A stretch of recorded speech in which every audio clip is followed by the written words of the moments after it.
she must be the right person for us, right? Because she got us to the Mountain West Championship. I'm sure Coach Bowles thinks he has something to do with it, but all right, thank you so much, and I'll turn it over to you.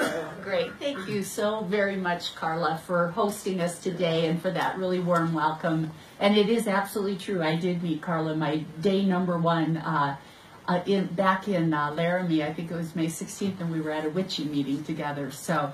And I want to just say also thank you for being here today. It's wonderful to have such a nice, strong crowd here, and we look forward to an hour and a half or so with you as we talk a bit about the future of the University of Wyoming. So how we have it structured today is that we would like to present to you a fairly short presentation, a PowerPoint, about the university. We'd like to share some facts and some information about the university, who we are today. And then when we're done with that, we're going to open it up and we're going to invite your comments. And we encourage you all to share anything that you would like to share about your thoughts about the future of the university. We are engaged right now in creating a 5-year strategic plan for the university. This will be our roadmap and help guide us as we go through the next 5 years. We would love it for it to be visionary, but yet realistic. So a strategic plan that's real to Wyoming, and obviously one that we can be very successful with accomplishing. So thank you.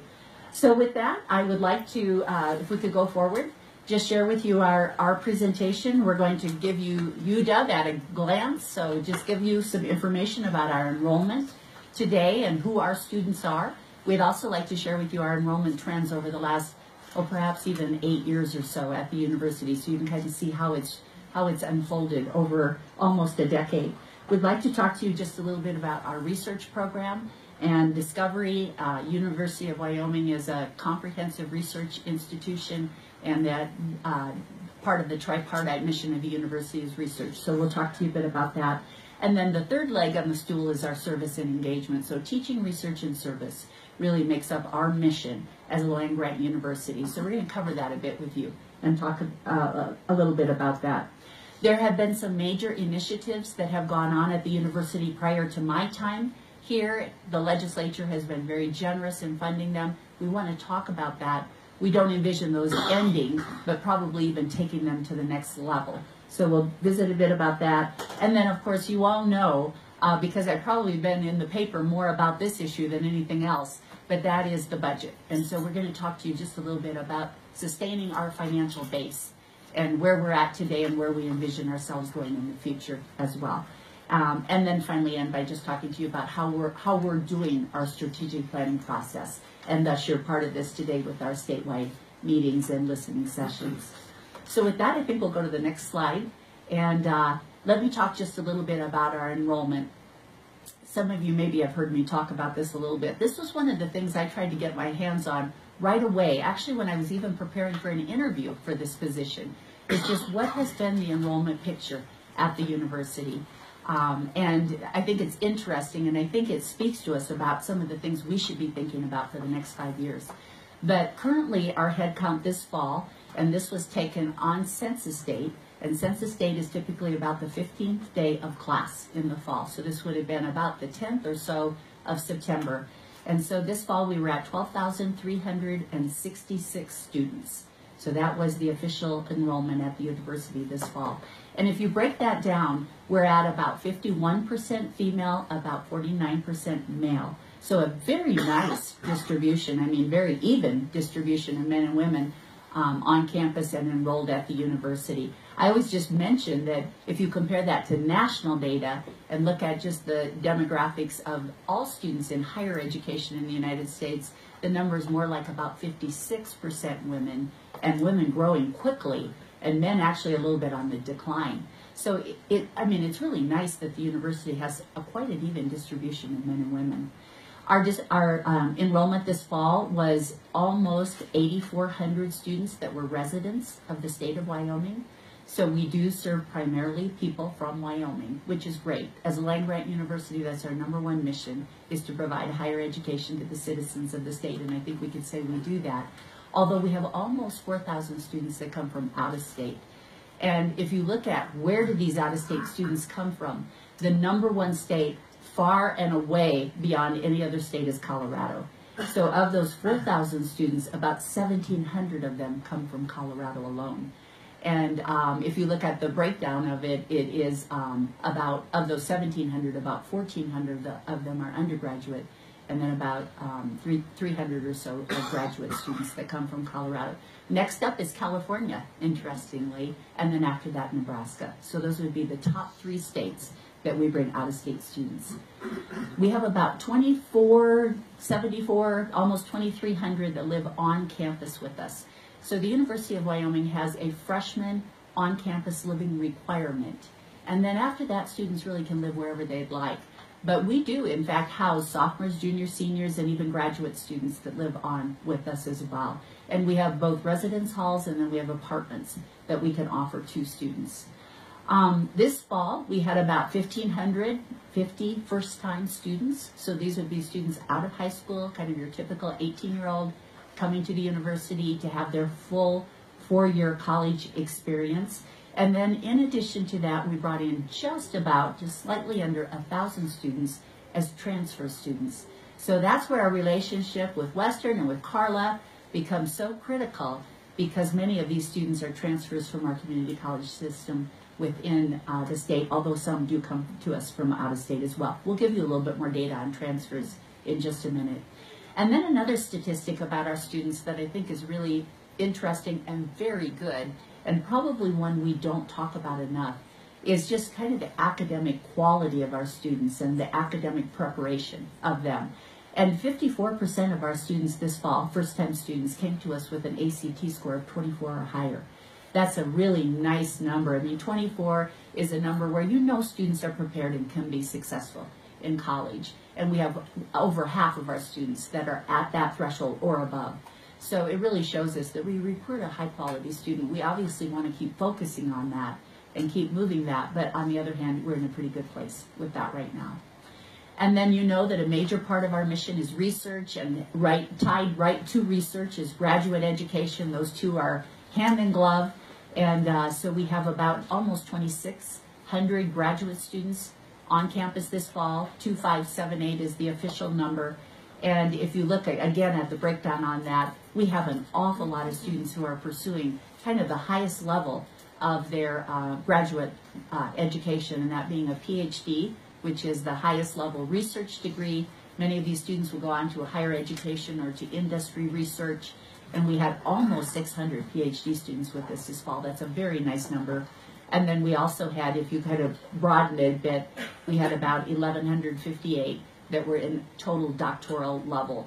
So that means we now added PhD included, but now we've added the PharmD program, so those preparing to be pharmacists. We've added the Doctor of Nursing Practice program, and we've added the EDD program.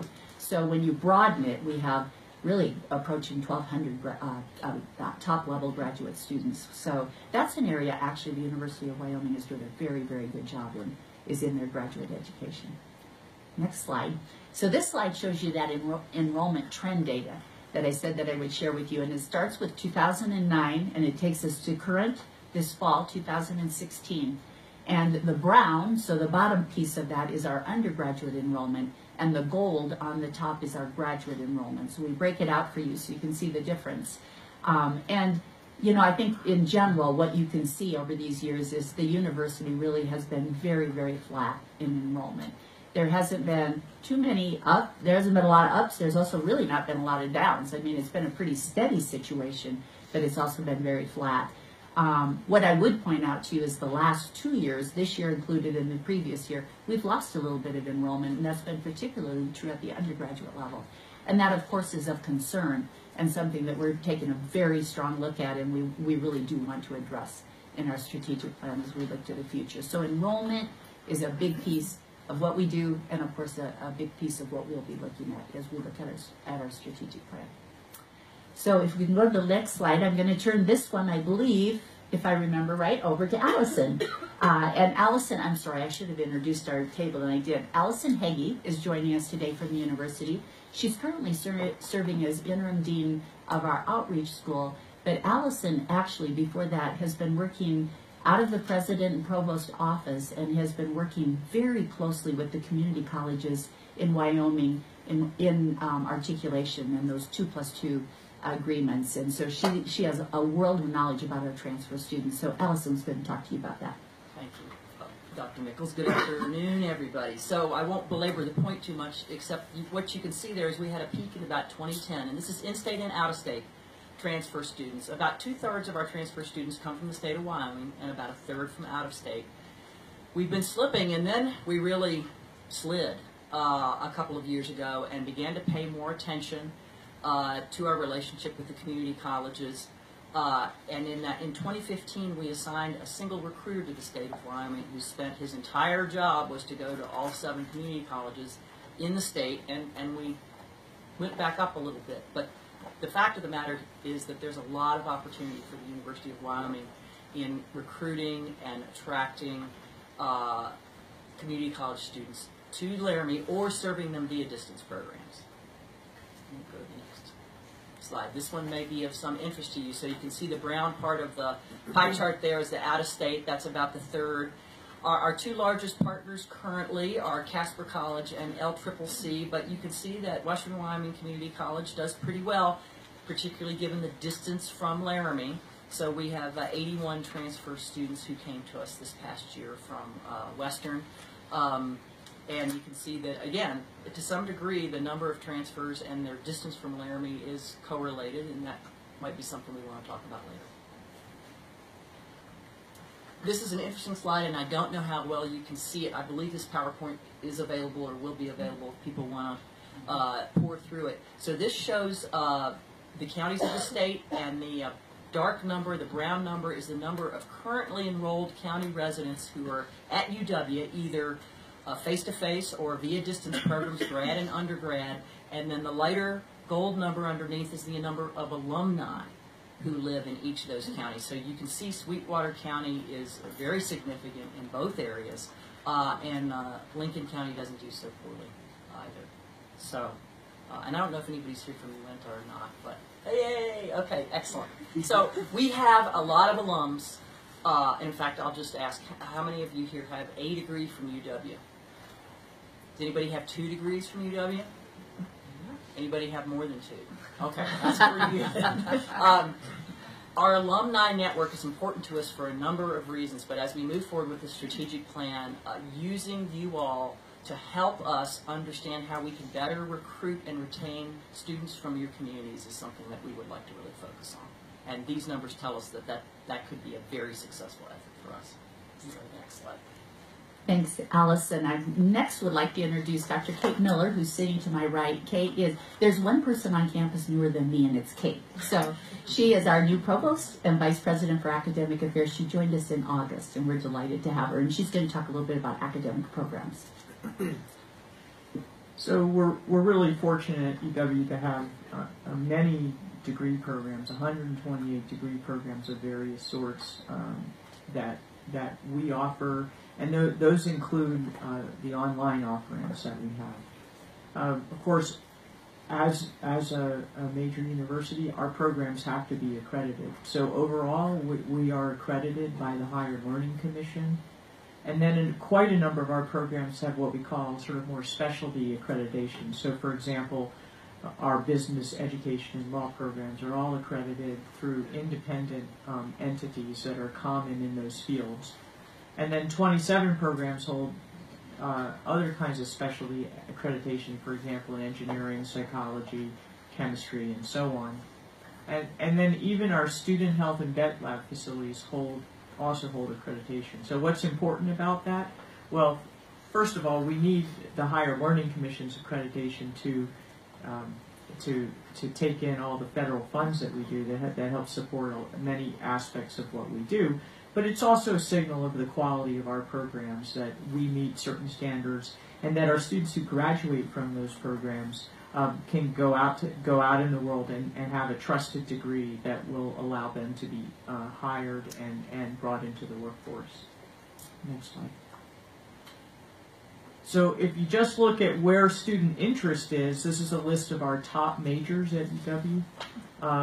You can see a lot of interest in engineering, mechanical, and then petroleum, and then in various education fields, elementary education more broadly, health, nursing, psychology, kinesiology and health. We're really pleased to see our computer science program growing, and in fact we're starting to have some tech firms moving into Laramie that will want to employ those students, and finally animal and veterinary science. So that's where students are going, and of course we are articulating a number of these programs with the community colleges. So I'll just talk a little bit about that articulation. It's something that I've worked on about 2.5 years ago. Is it not on, Chris? Working. Okay. About 2.5 years ago, I'll use my professor voice. The legislature asked us to work on transfer. And rather than working on course-by-course transfer, which was pretty good, we started working on program-to-program transfer. In other words, if you got a 2-year degree at one of the Wyoming community colleges, could we ensure that you could finish that degree in 4 semesters at the University of Wyoming? In the last couple of years, we've completed over 200 of those. We've got another 50 that we'll probably finish in the next 3 or 4 months. They are in the 40 highest demand disciplines. So that includes the ones that you saw on that list, as well as the next sort of 30 below that. Now, the exception to that would be mechanical and petroleum engineering. Right now, only one community college in the state can offer the first 2 years or 2+ years of those engineering degrees. But otherwise, here at Western, and we've signed, I don't know, President Leach, I've lost track of you way back in the back, but well over 30 agreements with Western Wyoming Community College. So that's a really wonderful thing. We've begun hosting an articulation summit in late September, which is attended by faculty, deans, and administrators from all 8 institutions. It's really helping us to build our relationships and stay in touch and learn from one another better. That said, we've still got some challenges ahead. We have not been offering scholarships to transfer students. That turns out to have been a real gap in our scholarship portfolio. So we're debuting right away a new $1,000 Hoyt scholarship for a transfer student who has an AS or an AA degree and a 3.4 GPA or higher. We're also going to offer 150% of in-state tuition to any Wyoming Community College students who earn a degree at Western. Let's say they're from that fabulous state of Utah. They can now come to UW for 150% of in-state tuition. We have never done that before. There are 1,600 out-of-state students in our community colleges right now, and we have not been providing them an incentive to come to us and continue working with our faculty. So that's going to be good. Advising remains a challenge. Despite the great work by people like Troy Archuleta, who's in the back of the room, we need a clear pathway for getting students as soon as possible who intend to come to UW, begin advising them, make sure they complete their associates at Western, for instance, and then come to us ready to roll and giving them all the information they need, including financial aid, child care, whatever kinds of issues they need. We've got to get stronger there. And last but not least, one of the goals of these listening sessions is to learn from you about potentially what kinds of Bachelor of Applied Science programs we might want to think about offering with the community colleges. Now, a Bachelor of Applied Science is a 4-year degree that will go on top of any associate's degree, including those excellent applied degrees, of which Western offers dozens, I think. And these are particularly helpful to folks in the workforce, whether they are firefighters or policemen or they're radiologists at hospitals, because it allows them to move up in their managerial structures at their place of work. We offer one now. It's wildly popular, but there's more opportunity there.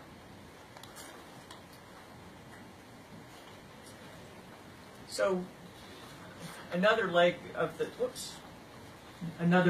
three-legged stool that Dr. Nichols mentioned is what we do in terms of research and discovery. And this work has a lot of different influences on students, on the state, and beyond. So one of the benefits of coming to the University of Wyoming as an undergraduate student is we do a substantial amount of research, and that means we involve our faculty do, and that means our faculty involve undergraduate students in real-world problem solving in a research context. So they're not just going to class and kind of going through the road of doing classwork, but they're actually getting teamed up with other undergraduates and faculty, and as I'll say in a minute, graduate students, and getting involved in actual problem solving that then cascades into their ability to demonstrate to a future employer their ability to do real work. Our graduate students are often partnered with our undergraduates in parts of teams.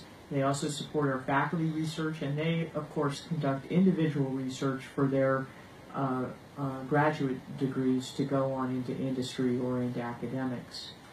Another aspect of research is when it turns into, from being very basic to having important application and impact in the community. So, for example, in this last year, 6 spin-off companies have been created in Wyoming as a result of research that was done at the university.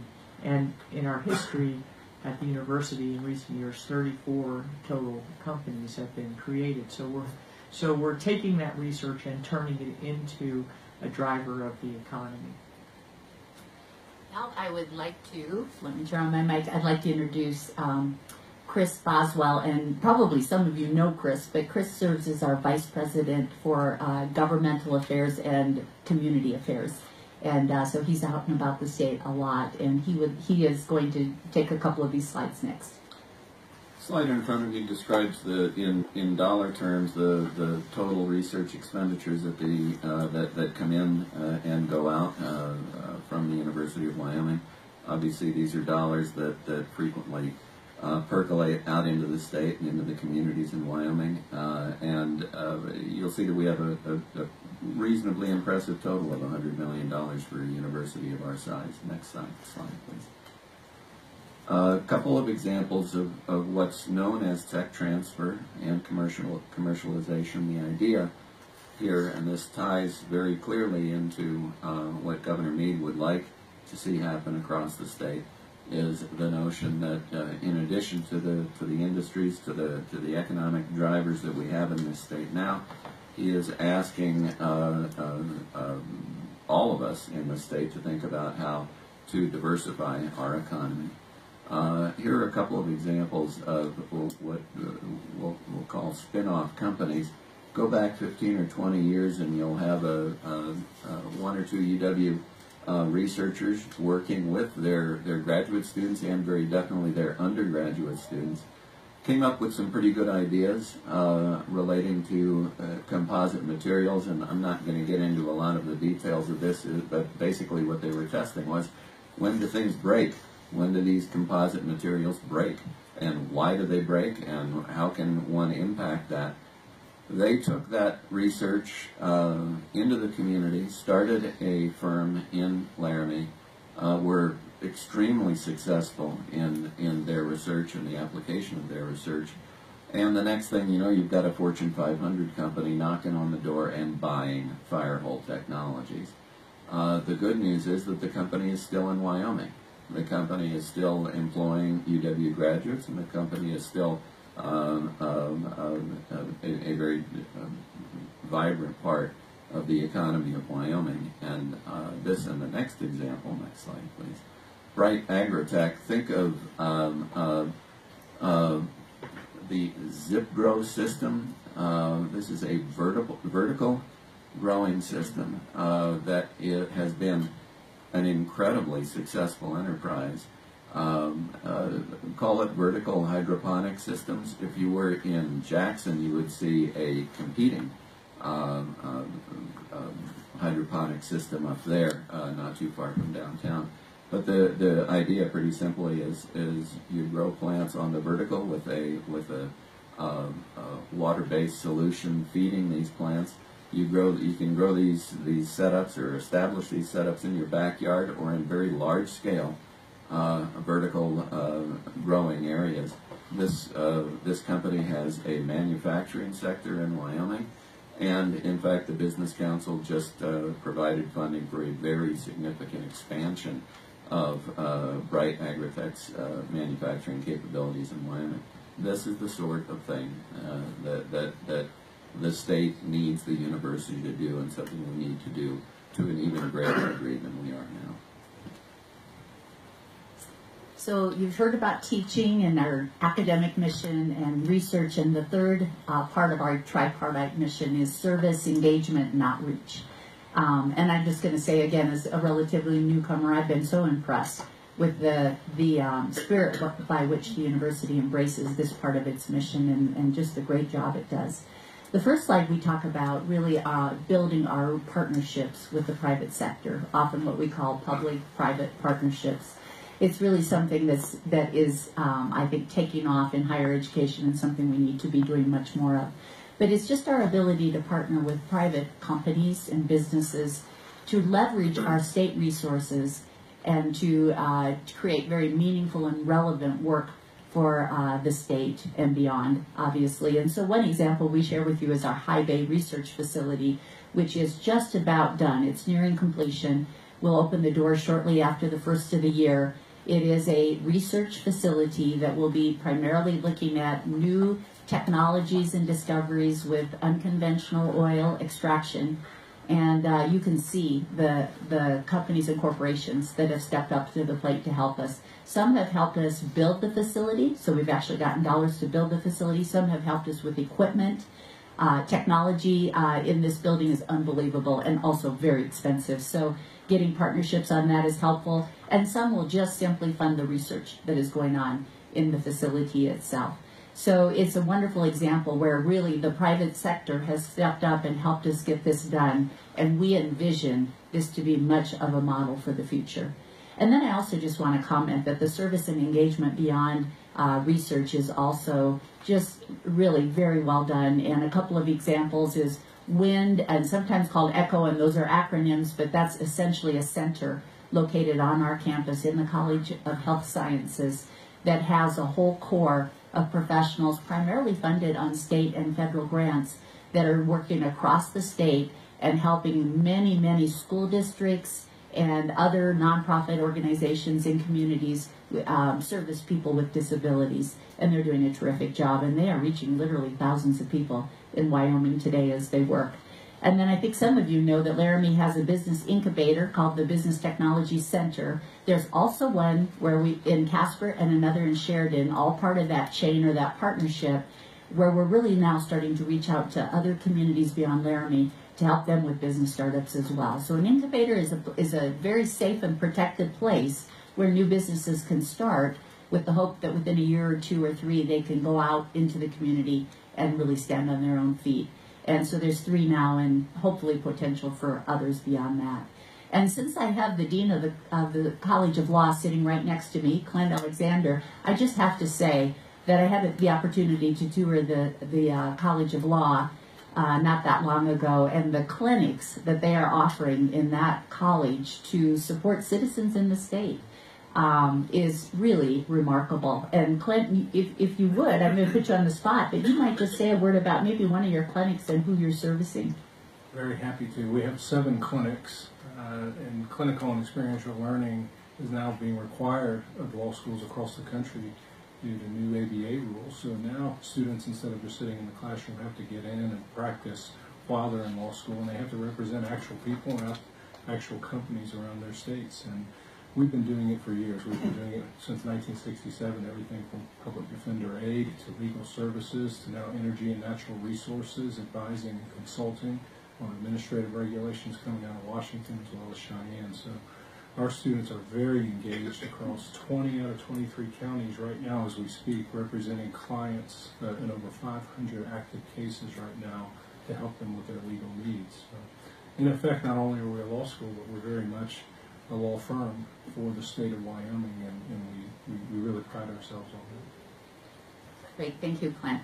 The next slide talks a bit about the major initiatives that have been ongoing at the university for the last several years. And I, as I said earlier when I introduced these are efforts that we envision not ending at all, but in fact taken to the next level. So the Tier 1 Engineering Initiative is probably the oldest or the longest standing of these initiatives, started several years ago. And it really is an effort to take our College of Engineering to a top tier, top level engineering school in the country.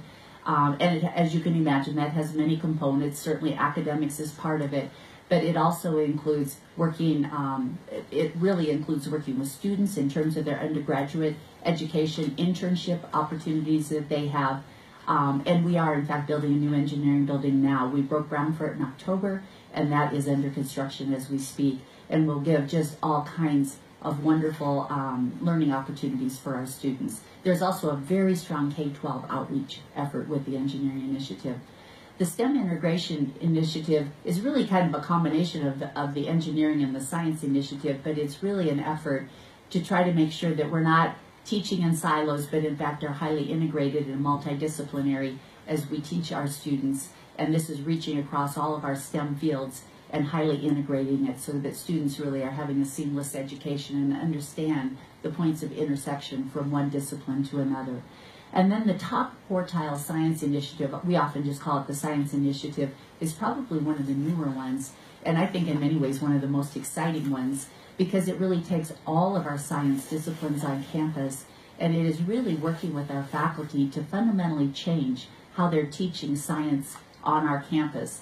And of particular importance are those beginning science courses. Many of you took them as you did your college degree, but it would be the beginning chemistry courses, it would be biology, physics, and so forth. And it's really moving them into an active learning format so that students are much more engaged with their learning and also learning more in teams rather than in isolation. And then the Trustees Education Initiative is one that was started about 1.5 years ago by our trustees. It has to do with our College of Education, and it really has to do with addressing teacher education, and again, taking teacher education to a high level so that we are producing adequate teachers for the state and teachers who are good teachers, who are ready to go to work and impact K-12 education. So there's much happening in the startup phase of that right now as well. And then finally, and this is sort of my last content slide, is I'd just like to talk to you for a moment about sustaining our financial base. And so I say this when I'm out and about, and it's kind of unfortunate, but I've been in the paper a lot and I've been quoted a lot, and unfortunately it's been almost all about the budget cut. So, and I want you to know there's so many wonderful things happening on campus besides budget woes. But at any rate, I think you all are aware, because actually the community colleges have been very much in the throes with this as well. But with the economy downturn, as the state has experienced, we have been asked to trim our budget. And so we've experienced just about a 10% budget reduction in our state block grant, which is about $42 million. And that's in the current biennium. And we've worked away at it for FY17. We've just announced a $10 million reduction for FY18. And when that is implemented, we will have fully met our budget reduction. So while it was hard, and it is hard, and it has a real impact, I do want to say that I think we've successfully moved through it. And we're hoping now that we've reset the base and we can move on. I mean, that is really the hope as we look at the next 5 years ahead of us. So having said that, we understand that the state may not be able to support the university to the extent it has, so we're doing some other things that we think are very important to position the university so that we can maintain a high number of students, so we can maintain quality in what we do. And one is that trustees have approved a tuition policy. They approved it actually 1 year ago, and what that does for the next several years is approves us to have a 4% increase in tuition for the university last year, this year, and the next 2 years, which is modest. It's almost cost of living, but it does allow us to hold on to and keep doing what we need to do to provide a very high quality education. And then this year I have tasked a group of folks on campus, a task force, to look at introducing a number of program fees around certain programs. They tend to be our high cost programs, so that when students major in those majors, we may ask them to step up and pay a little bit more in fees. But these are programs that are providing a very high quality education, and quite honestly, most of these programs, students are going out and demanding pretty respectable salaries, even at entry level. So this tends to be our engineering programs, and some of our STEM programs tend to fall more under that. And then I finally just want to say that while private giving at the university has been good for some time, and we are blessed with a very strong foundation at the University of Wyoming. And in fact, in FY16, so the immediate year before us, they raised $63 million for the university, which was a record for them. So they're doing a very good job. But I do want you to know that private giving, too, needs to go to the next level. So as we look at how are we going to fund this university in the future and what will be our revenue streams, we understand that private giving will be a major part of that component and that we need to work hard to try to continue to move the bar up on our private giving. So that will be part of our plan as well. So I'm going to turn it back to Kate and let her talk just a little bit about what we have been doing with strategic planning, what we're doing today, and what the future looks like. So our visit today is just one piece of what's been a really big and hopefully inclusive process. Dr. Nichols and I are both new here, and we just thought it was incredibly important to really understand as much as we could for people who've been involved in the university for a long time through a planning effort. So we kicked this off in September, and we put together a strategic planning leadership council that includes people, many different stakeholders in the university. I am leading that council. Since about mid-October, we've been conducting listening sessions, a lot like this one, primarily on campus. I think something like 120 of them. And the council has been coming to the sessions and listening to all the stakeholders. We will be finishing up with these sessions the 16th of December, and in January, the council and I will move into a mode of drafting a strategic plan based on reading and understanding all the commentary that we've heard. And we expect to have a first draft in March, and then we will be on our way to have it completed before the 1st of July. So just to give you an idea of where we are right now in terms of moving around the state, we were in Jackson and Cody earlier this week. We're here today, and we've got quite the schedule next week. But we think it's really important to be out in the state, especially where we have stakeholders like the community colleges and our own people from UW deployed around the country, around the state, to hear what we can be doing for you. And so with that. So the next slide, I just want you to know that we are on the web. And if you go to the University of Wyoming's website, and even in the little browser, if you just put in strategic planning, you'll go to this website. And I just want to say that if you're not able to offer all the comments you want today, or even if you know somebody who couldn't come today, there's an opportunity to weigh in online as well. So we are accepting comments as we speak. People are even starting to give us comments now. So that has been great. And then finally, I just want to end by giving us maybe it's some questions to ponder as we open this up for you to speak now. And we can talk about any of these, or we can talk about anything else that's on your mind. So, but these are things that we know are important, and so we kind of threw them back at you as questions.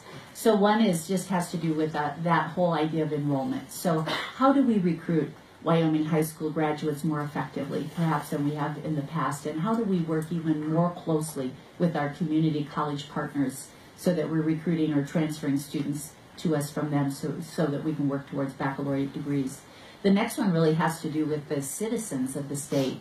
And we throw out some statistics to you. You may or may not know this, but we think that it's critically important that we work towards having more baccalaureate-prepared citizens in the state. We know it drives the economy, and we know it's just good for people because their livelihood is more positive as well. So currently in Wyoming, we do very well at completing high school students. So this is looking just across the citizens of the state. Right now we have about 92% of our state of citizens who hold a bachelor's degree, which is a nice number. And by the way, it's #1 in the country. So it's a good number. But then you get down to the next level, which is, well, how many of those same people hold a baccalaureate degree? And you can see we really fall off. In fact, we're 40th in the country right now, and we're at about 24%. And then if you go to the next level, how many hold a master's degree or above, we're at about 8%. And we go up a couple of notches, so we're at about 38th in the country. So we think one of the things we need to think about in the next 5 years is trying to move those numbers and get more people in the state prepared with a baccalaureate degree. And then, of course, we know that we're going to play a big role in helping diversify this economy. It is the governor's initiative, and we think that we can be responsive, as I think can the community college partners as well. And then finally, just how can we really help move our research out of the labs and off campus and out into the economy and out into the workplace and into industry. And finally, how can we make Wyoming an even more vibrant place to live and work? So those are a few questions we'll throw at you, but we know you probably have some other thoughts on your mind too.